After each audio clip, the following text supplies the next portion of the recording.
আমার মা মূর্খ মা। মা এখনো অঙ্ক বুঝে না। একটা রুটি চাইলে দুইটা রুটি নিয়ে আসে। কোথাও যাওয়ার সময় 20 টাকা চাইলে 50 টাকা পকেটে ঢুকিয়ে দেয়। আমার মা ইংরেজি বোঝে না। আই হেট ইউ বললে উল্টো ভালোবেসে বুকে টেনে নেয়। আমার মা মিথ্যাবাদী। নিজের পেটে খিদে থাকা সত্ত্বেও খায় না, আমার জন্য তুলে রাখে। আমার মা বোকা, সারা জীবন রান্নাঘর আর আমাদের ভালো মন্দের পিছনেই কাটিয়ে দেয়। আমার মা নির্লজ্জ।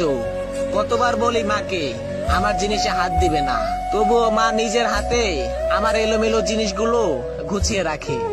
আমার মা বেহায়া। আমি কথা না বললেও জোর করে এসে বেহায়ার মতন গায়ে পড়ে কথা বলে।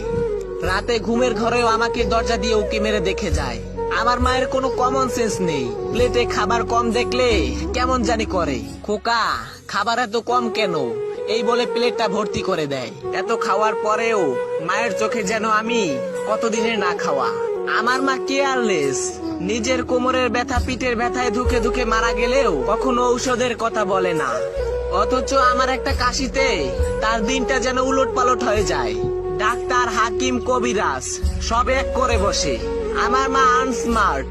অনেকের মায়ের মতো করে দামি দামি শাড়ি পরে না, ভ্যানিটি ব্যাগ ঝুলিয়ে মোবাইল হাতে নিয়ে ঘুরতেও যায় না। সারাদিন শুধু রান্নাঘর আর আমাদের ভালো মন্দের চিন্তায়